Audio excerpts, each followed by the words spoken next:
नमस्कार बहनों, आज हम लेकर आए हैं कार्तिक महात्म्य का अध्याय 8। नारद जी बोले कि हे राजन, जलंधर ने हमारे वहाँ पहुँचने पर बहुत आदर सत्कार किया। फिर भक्ति भाव और श्रद्धा से पूजन करके विनती कर कहने लगा कि महाराज, कहिए आपका आगमन किस अभिप्राय से हुआ और मेरे लिए क्या आज्ञा है। हमने कहा कि दैत्यराज, मैं कैलाश पर्वत पर गया था। वहाँ पार्वती सहित शिव अवधूत और उनका वैभव देखकर मैं चकित रह गया। अब तीनों लोकों का भ्रमण करते हुए मैंने यहाँ आकर आपकी समृद्धि भी देखी है। आपकी और शिव की समृद्धि व वैभव में किसी प्रकार कोई अंतर नजर नहीं आया। केवल तुम्हारा वैभव स्त्री रहित है। कामदेव के शत्रु राग रहित अंग पर भस्म लेपन करने वाले शिवजी के पास स्त्री रतन के रूप में श्री पार्वती जी हैं। ये माना कि तुम्हारे पास भी अनेक सुंदर स्त्रियां हैं, पर उनमें से एक भी ऐसी नहीं है जिसकी तुलना पार्वती जी से की जा सके।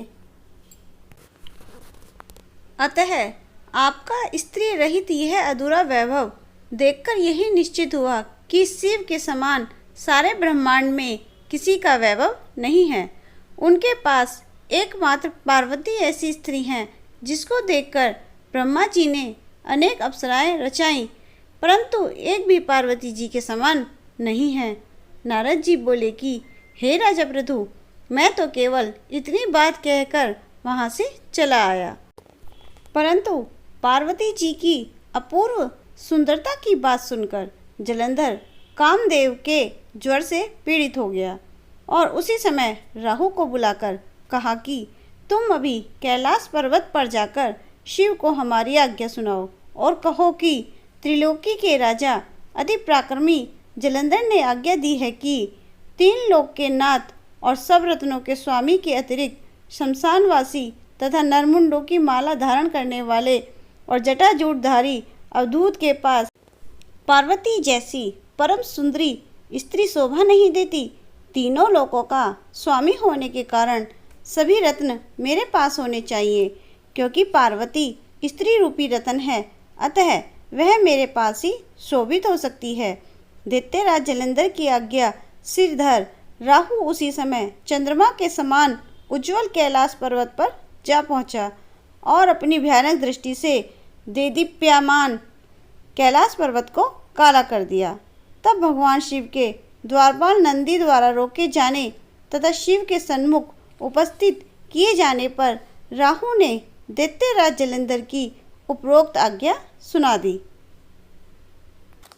नारद जी बोले कि हे राजा पृथु, राहु की यह बात सुनते ही श्री महाशिव की दोनों भ्रिकुटियां कमान के समान तन गई।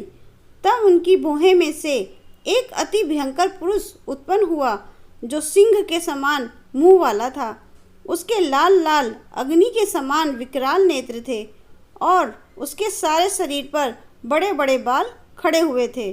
उत्पन्न होते ही वह विकराल भयंकर मुख फैलाकर राहु को खा जाने के लिए आगे बढ़ा तो राहु भयभीत होकर कहने लगा कि हे देवों के देव महादेव जी, एक तो मैं ब्राह्मण हूँ, दूसरे दूत के रूप में आया हूँ, अतः आप कृपा करके मुझे मत मारिए। राहु की यह बात सुनकर भगवान शंकर ने उसको आकाश में फेंक दिया। तब वह भयंकर पुरुष राहु को छोड़कर शिवजी के पास आया और अनन्य विनय करके बोला कि मैं भूखा हूँ, कृपा करके मुझे कुछ खाने को दीजिए।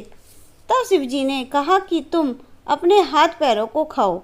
शिव की आज्ञा पाते ही वह अपने हाथ पैरों सहित सारे धड़ को खा गया। जब केवल मुख ही शेष बचा, तब भगवान शंकर ने प्रसन्न होकर कहा कि तुमने मेरी आज्ञा का पालन किया है, इसलिए तुम्हारा नाम कीर्ति मुख प्रसिद्ध होगा और आज से मैं तुम्हें अपना द्वारपाल नियुक्त करता हूँ। पहले पूजा तुम्हारी होगी, बाद में हमारी। तुम्हारी पूजा के बिना हमारी पूजा निष्फल ही रहेगी। उधर राहु आकाश से बर्बर देश में जाकर गिरा। राहु की ऐसी दशा सुनकर जलंधर अत्यंत क्रोधित हुआ और दैत्यों की 1 करोड़ सेना लेकर अपने पुर से ज्यों ही बाहर निकला, सामने से एक आंख वाले शुक्राचार्य और अंग भंग राहु को आते देखा। इसके अतिरिक्त और भी अनेकानेक अपशगुन हुए, परंतु यह देखकर भी वह नहीं रुका। तब वह अपार दैत्य सेना सारे आकाश में दल बादल की भांति छा गई। जब देवताओं ने दैत्यराज जलंधर को अपार सेना सहित कैलाश पर चढ़ाई करते देखा तो चुपचाप इसकी सूचना शिव जी को दी। खबर पाते ही शिवजी महाराज ने ज्यों ही विष्णु भगवान का स्मरण किया, वे तत्काल स्मरण करते ही उपस्थित हो गए। तब शिवजी ने कहा कि हे भगवान, आपने देवताओं को पीड़ा देने वाले इस महादैत्य को क्यों नहीं मारा? इतना ही नहीं, आप स्वयं श्री लक्ष्मी सहित उसके घर में विराजमान हो गए। आखिर इसका क्या कारण है? तब विष्णु भगवान ने उत्तर दिया कि यह महादैत्य आपके अंश से उत्पन्न हुआ है और फिर लक्ष्मी जी का भाई भी है, इसी कारण हमने इसको नहीं मारा। अस्तु, यह महादैत्य आपके ही हाथों से मारा जाएगा। भगवान विष्णु की यह बात सुनकर शिवजी ने कहा कि यह तेजस्वी दैत्य हमसे भी ऐसे नहीं मारा जाएगा, अतएव इसको मारने के लिए आप अपना तेज देने की कृपा कीजिए।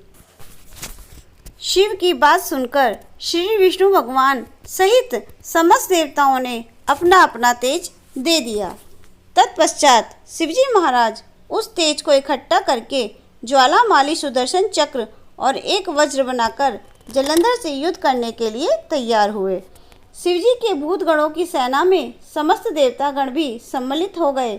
उधर जलंधर अपनी सेना सहित कैलाश के समीप जा पहुंचा और इधर कीर्तिमुख, नंदी आदि समस्त गण तथा देवताओं की सेना भी युद्ध क्षेत्र में आ डटी। इसके पश्चात देवताओं और जलंधर का ऐसा घोर संग्राम हुआ कि जिससे समस्त भूमंडल कंपायमान हो गया। युद्ध के मैदान में जितने दैत्य मरते, दैत्य गुरु शुक्राचार्य उन्हें अपनी संजीवनी विद्या से जीवित कर देते थे। यह दृश्य देख भूतादि गणों ने शिवजी के समीप जाकर उनसे संपूर्ण वृत्तांत कहा। तब शिवजी ने कंदरा के समान मुख वाली महाभयंकर तालजंघा नामक एक कन्या अपने मुख से उत्पन्न की। वह कन्या हुंकार मारकर दैत्यों को अपने मुख में डालती हुई श्री शुक्राचार्य जी को उठाकर विलोप हो गई। तब शिवगण निर्भय होकर दैत्य सेना को बुरी तरह मारने लगे। गणों की इस मार से व्याकुल होकर दैत्य सेना भाग खड़ी हुई। दैत्य सेना को इस प्रकार भागते देखकर जलंधर के सेनापति शुंभ, निशुंभ और कालनेमी ने आगे बढ़कर देव सेना पर प्रत्याक्रमण कर दिया। अब देव सेना दैत्यों की मार से विचलित हो उठी। तब गणेश और शुंभ का महाघोर संग्राम हुआ। इस समय दैत्यों को पराजित होते देख जलंधर स्वयं युद्ध क्षेत्र में आया। उसे देख देव सेना की ओर से वीरभद्र ने जलंधर पर अनेक प्रहार किए। तब जलंधर ने क्रोधित होकर अपना परिघ उस पर दे मारा और उसके रथ की ध्वजा काट दी। फिर देव सेना पर भयंकर बाण वर्षा करके उसमें भगदड़ मचा दी। अपनी सेना की यह दशा देख स्वयं शिवजी वृषभ पर सवार होकर युद्ध क्षेत्र में आए और उन्होंने तीव्र बाणों की वर्षा प्रारंभ कर दी। शिवजी के प्रहारों से दैत्य सेना इस प्रकार भागने लगी जैसे कार्तिक मास के व्रत से पाप समूह भाग जाते हैं। उसी समय शिवजी ने अपने बाणों से खड़ग गोरोमा का सिर काटकर पृथ्वी पर गिरा दिया। इसके पश्चात ज्यों ही जलंधर आगे बढ़ा, शिवजी ने उसके रथ के घोड़ों तथा सारथी को मार गिराया। तब जलंधर खड़ग हाथ में लेकर पैदल ही शिवजी की ओर दौड़ा। शिवजी ने तत्क्षण आगे बढ़कर एक मुक्का उसकी छाती में मारा, जिससे दैत्य विह्वल हो गया। इस प्रकार जब जलंधर ने देखा कि शिव अजय है, तो उसने गंधर्व माया रची। गंधर्व तथा अप्सराएं युद्ध क्षेत्र में नृत्य और गायन करने लगी। शिवजी भी इस माया में फंसकर नाचने तथा गाने लगे। शिवजी को इस माया में फंसा देखकर जलंधर महादेव जी का रूप धारण कर पार्वती जी के पास गया और उनका सुंदर रूप देखकर कामांध हो गया। पार्वती जी शिव जी को आया देखकर खड़ी हो गईं, परंतु तुरंत ही इस राक्षसी माया को समझकर वहां से अंतर्ध्यान हो गई। तब निराश जलंधर पुनः युद्ध क्षेत्र में आ गया। उधर जलंधर के चले जाने पर पार्वती जी ने ज्यों ही भगवान विष्णु का स्मरण किया, वे तत्काल उपस्थित हो गए और उन्होंने जलंधर के शीघ्र मारे जाने का आश्वासन दिया। फिर विचारने लगे कि जलंधर ने स्वयं ही अपनी मृत्यु का रास्ता बता दिया है। यह दुष्ट वृंदा के पतिव्रत धर्म के कारण ही नहीं मर रहा है। अतएव देवताओं तथा अपने भक्तों की रक्षा करने के लिए हमको ही वृंदा को धर्म से डिगाने का घोर कर्म करना पड़ेगा, क्योंकि ऐसा किए बिना यह दुष्ट नहीं मरेगा। इतनी ही देर में शिवजी भी राक्षसी माया से मुक्त हो गए और जलंधर को आया देख उस पर वाण वर्षा करने लगे। बोलो विष्णु भगवान की जय।